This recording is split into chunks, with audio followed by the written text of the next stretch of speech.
Monsieur le député, Mesdames et Messieurs les conseillers régionaux, Mesdames et Messieurs les conseillers départementaux, Madame la présidente de la communauté de communes de la région d'Audruic, Mesdames et Messieurs les maires, Mesdames et Messieurs les vice-présidents de Grand Calais Terres et Mers et de la CCRA, Mesdames et Messieurs les adjoints et conseillers municipaux de Marques, Mesdames et Messieurs les élus des communes environnantes, Monsieur le chef du centre incendie et de secours de Marques et ses hommes, Monsieur le commandant de gendarmerie et ses hommes, Monsieur le commissaire de police et ses hommes, Mesdames et Messieurs les directeurs d'école, Mesdames et Messieurs les présidents d'associations, Mesdames et Messieurs les chefs d'entreprise, commerçants, artisans, agriculteurs, professions libérales de la commune de Marques et d'ailleurs, Messieurs les directeurs généraux des services techniques, le directeur de la police municipale et les agents de la ville de Marques,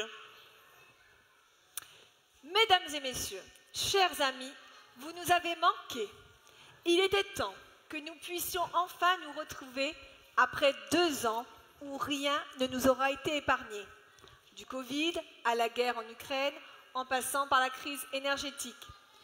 Il était temps que nous puissions nous offrir un temps de convivialité, ce temps de partage et d'échange qui accompagne nos vœux à un moment où nous avons tant besoin de chaleur humaine et de solidarité. Il était temps que nous retrouvions nos habitudes, nos traditions, les cérémonies qui rythment la vie de notre commune, afin de rendre compte aux Marquois de l'avancée de nos travaux, de nos choix et des défis qu'il nous faudra relever ensemble pour la nouvelle année. depuis 2014, la politique que nous menons pour notre commune de Marques est claire. Diminuer l'endettement pour dégager des marges de manœuvre financières afin d'investir.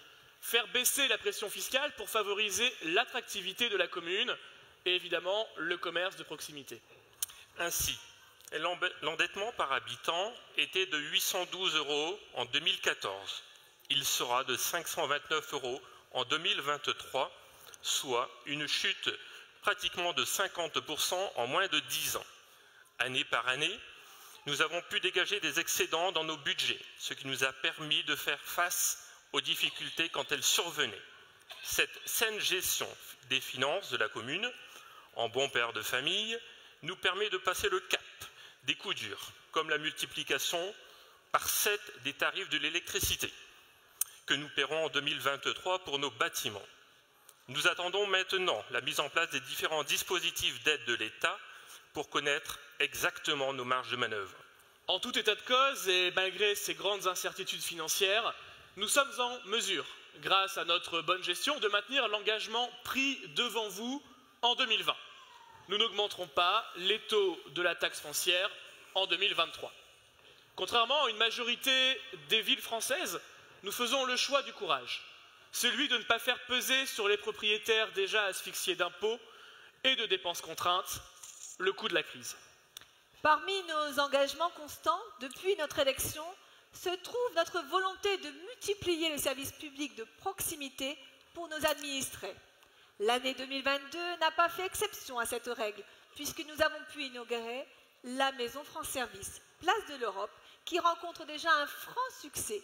Ainsi, près de 1000 personnes ont déjà fréquenté la structure.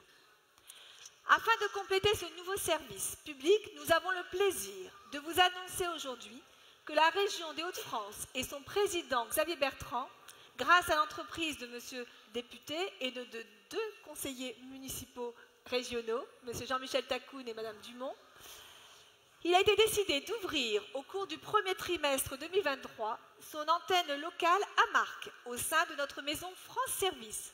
Cette antenne régionale locale, où officieront des agents de la région, sera disponible pour tous les habitants et les collectivités du Calaisis et de la Côte d'Opale. Elle apportera un réel soutien dans leur démarche en lien avec la région des Hauts-de-France, qu'il s'agisse de demandes de subventions ou d'aides pour les particuliers. Le service public de proximité, c'est aussi garantir aux Marquois de les servir dans les meilleures conditions possibles. Alors que dans de très nombreuses communes, les délais pour refaire les passeports et les cartes d'identité s'allongent au point de menacer les déplacements des habitants, À Marc, grâce au professionnalisme de nos agents, nous avons su maintenir des délais raisonnables et délivrer en 2022 1040 passeports et 1560 cartes d'identité. Et j'en profite pour remercier nos agents d'état civil qui ont pu accompagner en 2022 24 mariages, évidemment pas le mien, Encore. dans notre salle des mariages entièrement refaite à neuf, 23 Pax, 19 baptêmes républicains, une noce d'or, une noce de diamant, 90 naissances et malheureusement 84 décès. Afin de permettre à chacun de se recueillir en toute sérénité et de reposer ici à Marc, nous construirons cette année un nouveau columbarium et un nouveau jardin du souvenir dans le cimetière de Marc-Centre. Au moment où les difficultés se font jour, il était absolument nécessaire de préserver ce qui fait la force de notre région, la solidarité. Grâce au CCAS, en 2022, 14 bourses au permis de conduire, une bourse à la mobilité internationale, 2 bourses d'accession à la propriété et 22 bourses BAFA ont été octroyées. 45 familles sont bénéficiaires de l'épicerie sociale et solidaire, 86 familles sont suivies par le RSA et 543 demandes de logement social ont été enregistrées.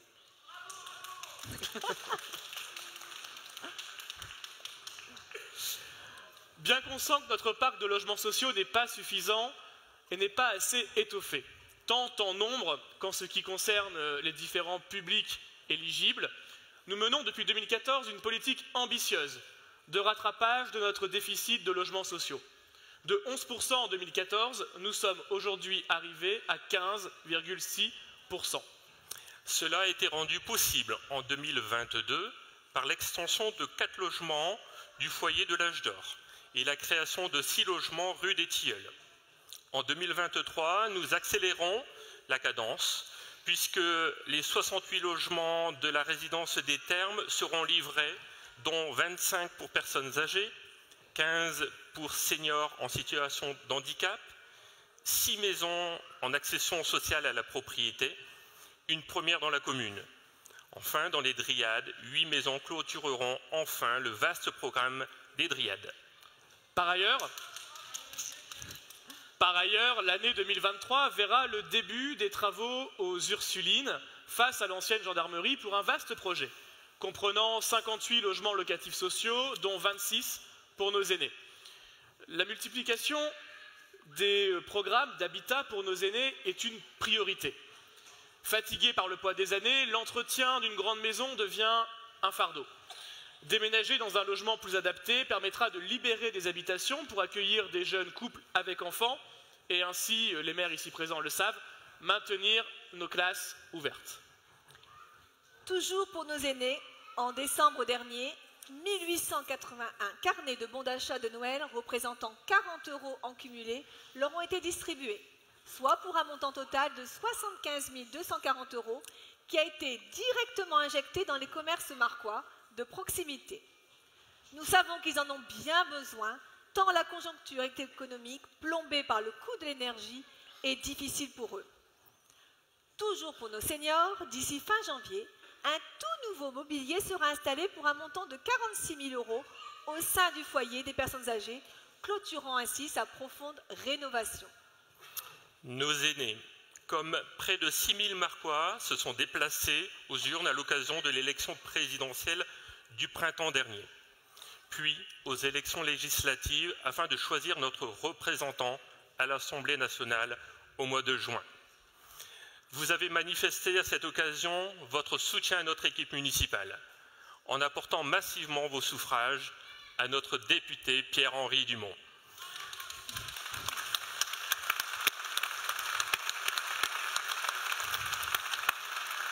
Qui a obtenu ici à Marc près de la moitié des voix dès le premier tour et qui a été reconduit dans ses fonctions pour vous défendre à l'Assemblée nationale.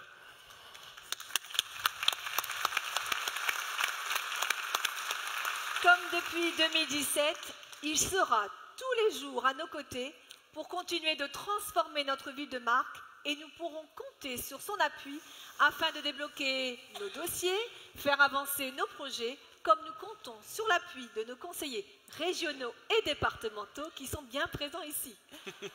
Mais monsieur le député, vous n'êtes pas le seul à avoir été élu à Marcq en 2022.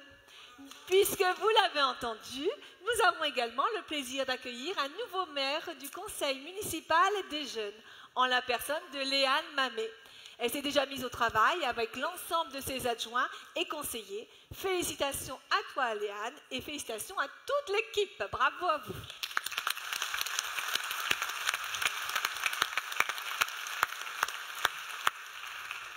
Vous le savez, l'accompagnement de la jeunesse est pour nous la clé d'une commune où il fait bon vivre aujourd'hui, mais aussi demain. C'est pour cela que nous œuvrons au quotidien pour nos enfants du berceau aux études supérieures. L'année dernière, 730 enfants ont ainsi pu participer à nos activités de jeunesse, qu'il s'agisse des centres de loisirs, des séjours adolescents au ski ou au soleil. De la même façon, 70 enfants ont pris leur carte adhésion à la ludothèque et toutes les classes de maternelle ont pu profiter de 3 séances découvertes de l'équipement. 233 bourses ont été attribuées à nos étudiants marquois et 11 chèques de 400 € ont été donnés à nos bacheliers, mention très bien.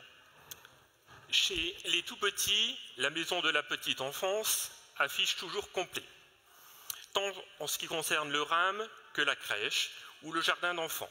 Les parents ont désormais l'embarras du choix pour leur mode de garde, puisqu'une micro-crèche privée vient de s'installer avenue de Calais. Dans nos écoles, les investissements ont été nombreux en 2022.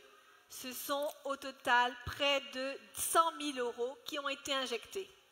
En 2023, nous poursuivons l'entretien de notre patrimoine scolaire avec un gros chantier, la réfection complète de la toiture de l'école du Moulin, qui présente malheureusement de nombreuses fuites. Bien évidemment, nous continuerons d'investir au quotidien pour améliorer les conditions d'apprentissage de nos enfants. Nous espérons pouvoir rapidement engager également d'importants travaux de réhabilitation à l'école des Hautes-Communes dès que nos moyens financiers le permettront. En ce qui concerne la cantine, plus de 70 000 repas ont été servis dans nos écoles en 2022 avec un cahier des charges renouvelé. Au moins 50% des produits servis à nos enfants sont bio ou locaux. Vous le savez, nous avons été contraints d'augmenter légèrement le prix des tickets de cantine afin de faire face à l'explosion des coûts des denrées, du personnel et des énergies. Malgré cette légère augmentation, nos cantines ne désemplissent pas et restent les moins chères du Calaisis. Vous l'avez compris, l'année 2023, incertaine sur le plan financier qu'économique, verra une priorité municipale mise sur l'entretien de notre patrimoine. Nous pensons en particulier à la toiture du COSEC, qui a fait l'objet depuis quelque temps de nombreuses infiltrations. La toiture de cet équipement vieillit, nous la remplacerons par une neuve pour le plus grand plaisir de nos basketteurs et de nos collégiens. Nous savons pouvoir compter sur l'aide du département dans cette grosse opération qui s'affiche à plus de 600 000 € hors taxe. Une étude va également être lancée avec Engie pour savoir si nous pouvons équiper cette toiture de panneaux photovoltaïques. Depuis 2014, nous avons fait de la rénovation de nos voiries et de la multiplication des modes de circulation doux une priorité. En ce qui concerne les modes doux de circulation, vous avez pu constater que le département a commencé l'aménagement de 2 pistes cyclables de part et d'autre de l'avenue de Verdun, permettant ainsi de relier le Fort Vert et les M de Marcq à Marcq-Centre en toute sécurité, et également relier la nouvelle voie Eurovéloroute qui passe le long du canal de Marcq. Ces 2 pistes seront terminées au printemps, quand les conditions météo permettront d'y couler un magnifique béton ocre. Pour les piétons, un parcours d'orientation, vainqueur du budget participatif 2021, sera créé et installé cet été autour de la ferme des Aigrettes. Une ferme des Aigrettes qui bénéficie à ce jour d'une nouvelle salle d'une capacité de 80 personnes disponibles à la location. Pour se déplacer de façon douce sur de plus longues distances, nous avons toujours l'objectif de réouvrir une gare via le principe d'un quai-gare SNCF à Marques sur la ligne TER Calais-Dunkerque. Comme vous le savez, une étude en lien avec la région des Hauts-de-France et l'agglomération est en cours de réalisation. La première phase de cette étude a conclu à une faisabilité commerciale. Nous sommes donc maintenant dans la deuxième phase de l'étude, à savoir la faisabilité technique. En ce qui concerne nos voiries, l'année dernière, les travaux de requalification du centre-bourg autour de la place de l'Europe se sont terminés par la remise en état de l'allée des Tilleuls. Aussi, le diocèse a entamé en même temps les travaux de réhabilitation de la salle paroissiale. Nous réfléchissons avec les aménageurs à transformer les maisons face à la mairie en cellules commerciales avec de très beaux logements à l'étage. Autre grand projet de réhabilitation, celui du quartier des Hautes-Communes. La deuxième phase est terminée. Il nous reste en 2023 le réaménagement de la placette. Un dernier aménagement au long cours verra son terme en cette année 2023, celui de la remise en état de la rue de la Rivière-d'Oie. En effet, après avoir refait entièrement l'étabonnage ces dernières années, nous allons enfin pouvoir réaliser un nouveau tapis d'enrobé. D'autres travaux de voirie commenceront dans les prochains jours, tels la réfection complète de la rue des Sapins, avec l'enfouissement des réseaux et le passage des candélabres en LED, ou encore la rénovation de l'impasse Flaubert.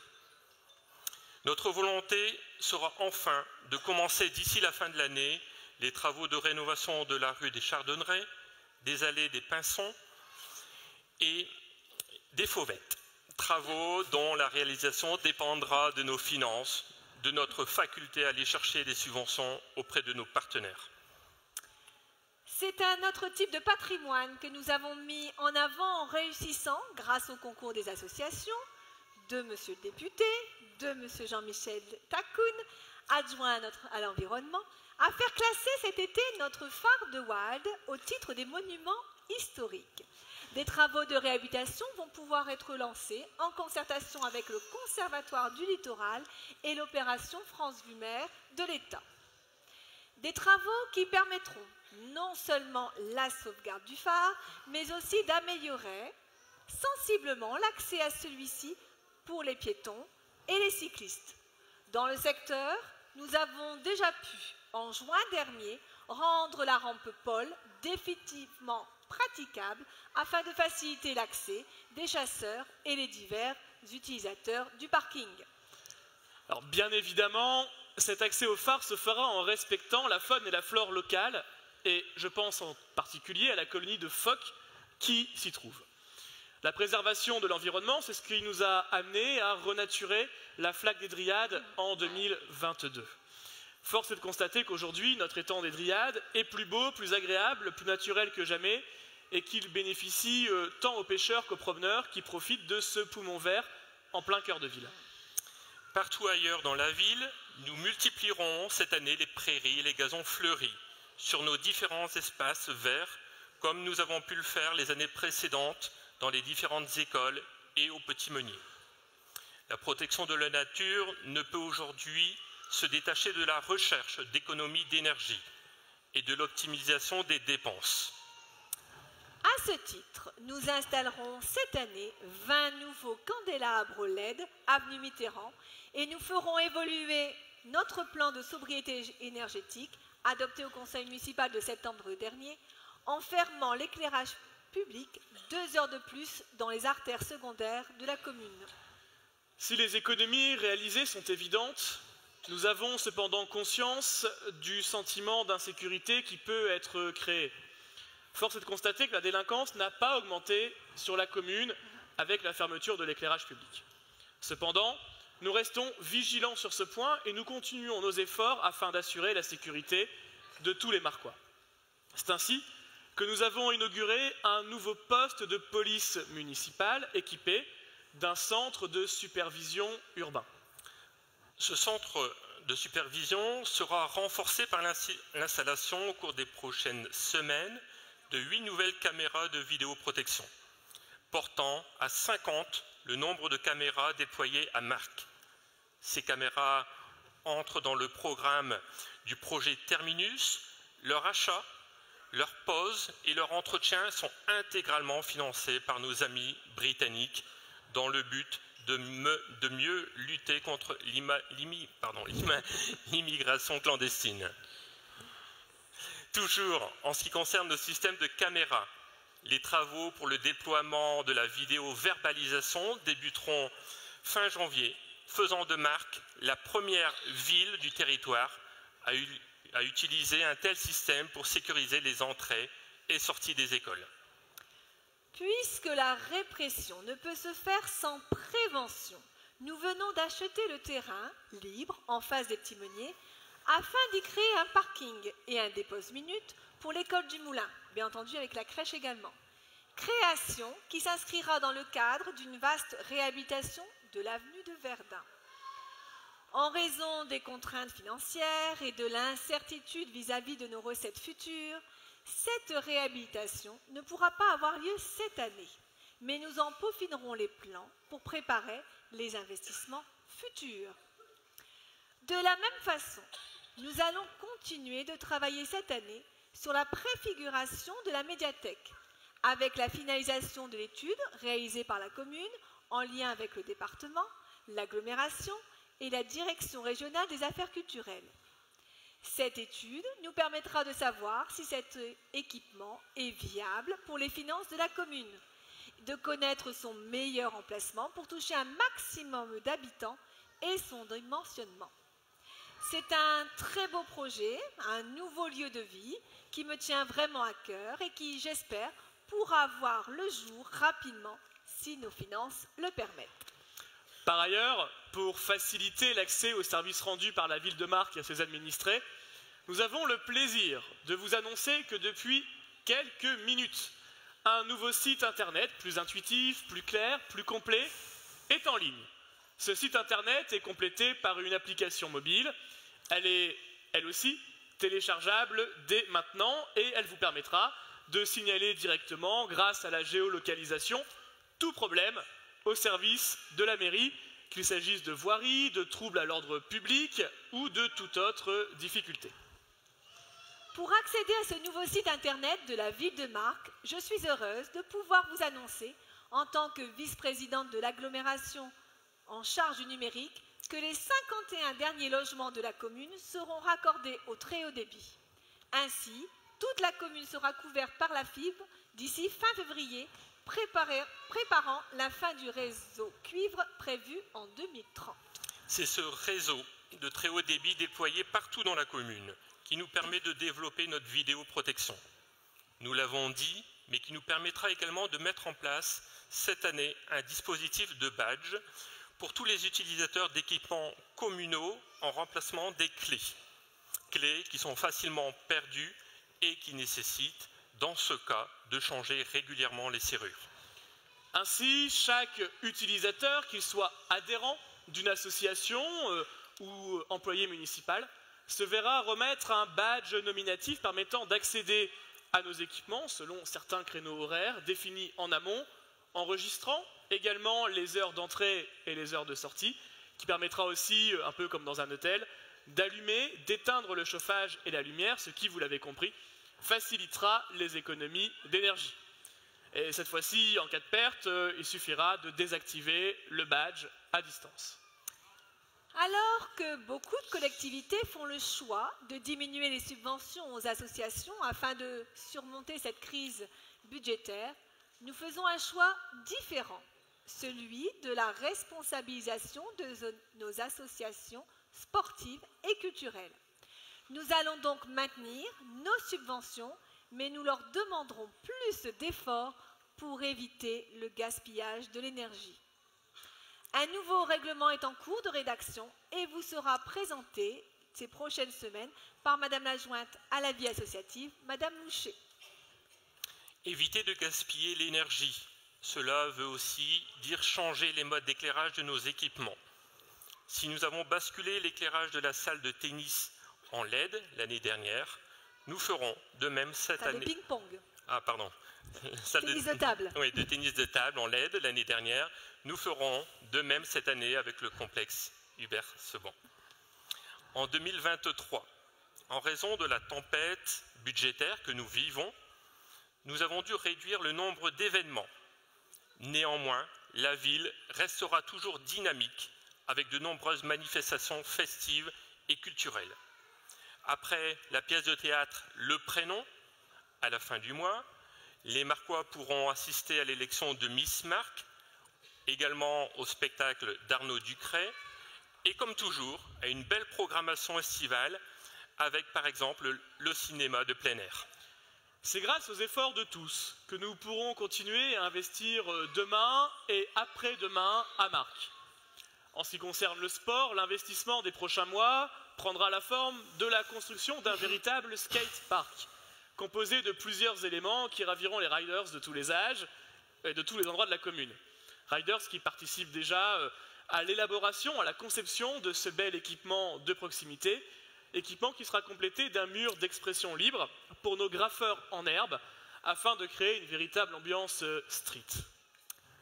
Et pour terminer, je remercie les agents de la commune pour la qualité de leur travail, leur professionnalisme et leur investissement dans le but toujours essentiel de satisfaire les demandes et les attentes des habitants et plus particulièrement les agents qui ont participé à l'organisation de cette cérémonie ce soir de façon remarquable, en particulier le service communication, Adrien, notre animateur, Aurore et Chloé, le service administratif, les services techniques, mais aussi les associations de danse de la commune, la police municipale et les dames de service. Vous me permettrez également de remercier tout particulièrement M. Renaud Paulet, directeur général des services, pour l'excellence de son travail, son sens de l'organisation, sa faisabilité, sa fiabilité et sa réactivité, ainsi que M. De Repère, directeur général des services techniques, pour ses nombreuses compétences et son investissement à toute heure. Je voudrais qu'on les remercie tous. Merci.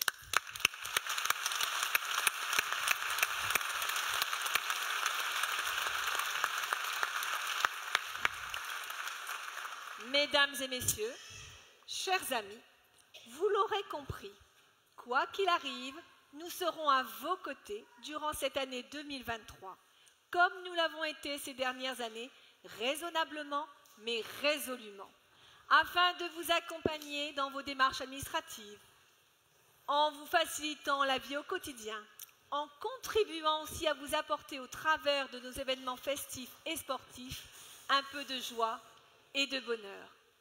Je vous invite dès maintenant à célébrer autour d'un verre et de petits fours cette nouvelle année. Qu'elle nous apporte. Qu'elle vous apporte à vous et à vos proches joie, bonheur, santé et prospérité. Bonne et heureuse année 2023.